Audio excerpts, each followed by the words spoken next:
ñu gis ni élection locale yi yëngu-yëngu yi commencé naa bëri ci seen d'abord yéen responsable APR yi yéen a ngi xuloo ci seen biir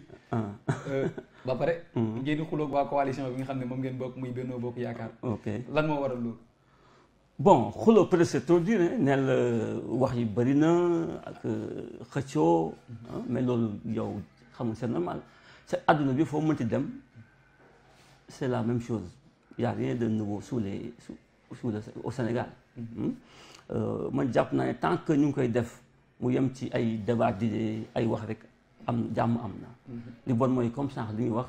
tudd Casamance cette belle région là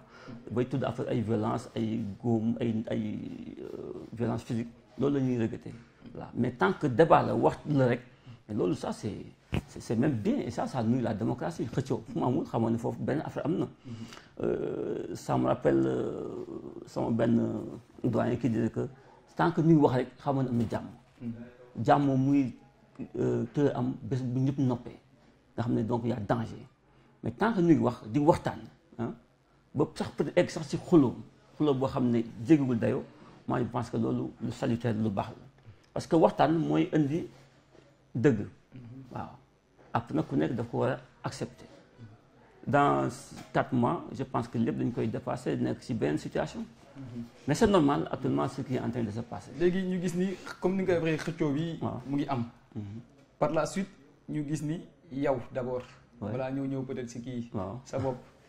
candidat nga lan moo waral sa candidature. merci jërëjëf man sama candidature li ko waral mooy bëgg contribuer ci développement sama gox jàpp naa ne man en tant que fils doomu Tivaouane Diacksao am yenn at yi am yenn responsabilité yi gis jafe-jafe yi sama gox nekkee war mën a toog di xoole yàlla def aussi ma nekk cadre ci parti bi nekk responsable ci parti bi APR di gunge le président de la République Macky Sall yàgg ko nag jàppale aussi par le passé ñu ñëw ba léegi ma ne damay toog di seetaan loolu je pense que xel mënu ko nangu donc loolu moo war suma candidature fondamentalement te aussi mu ne candidature boo xam ne man tëwuma rek wax ko nii c'est parce que ça a été porté par des masses de notre localité qui sont venus me voir pour me dire que dañu bëgg nga jóg taxaw poser sa candidature parce que jafe-jafe yi toll na fu nga xam ne il nous faut ñëpp jóg pour dugal seen loxo et pour ça nous pensons que vous pouvez être le bon capitaine le bon leader pour qu'on puisse contribuer à ce changement là. lan nga woon sa population bañ ne la jógal pour nga laaj mairie bi. jërëjëf li ma woon sama population xam nga ne lu yomb man nekk fi di ko wax très sincèrement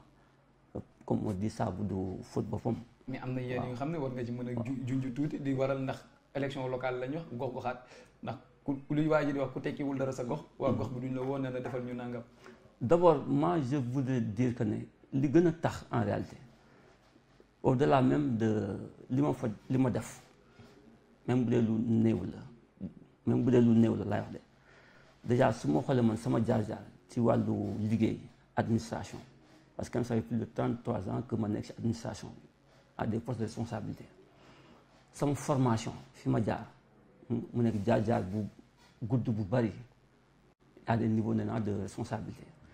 jëlee fa expertise bu am quand même nu mu toll gis yeneen réew yenn gox fu ñu jaar ba suqaliku dimbali seen i doom seen i jigéen seen i mag ba am fu ñu toll dama ne xam-xam boobu capital boobu mënuma ko noppi téye ko loolu fa man du sax dafa yëfu jullit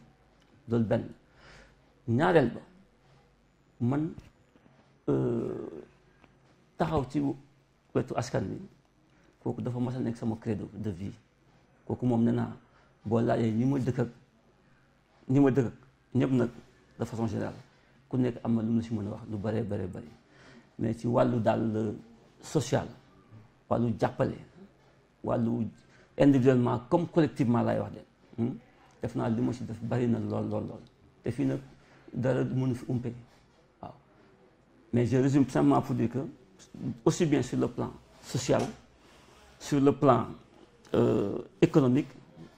et même sur le plan politique def naa lu tax ma war a mën a jiite une équipe bi nga xam ne ëllëg mën na indi lu bees lu bare bare bari pour communauté Tivaouane Diacksao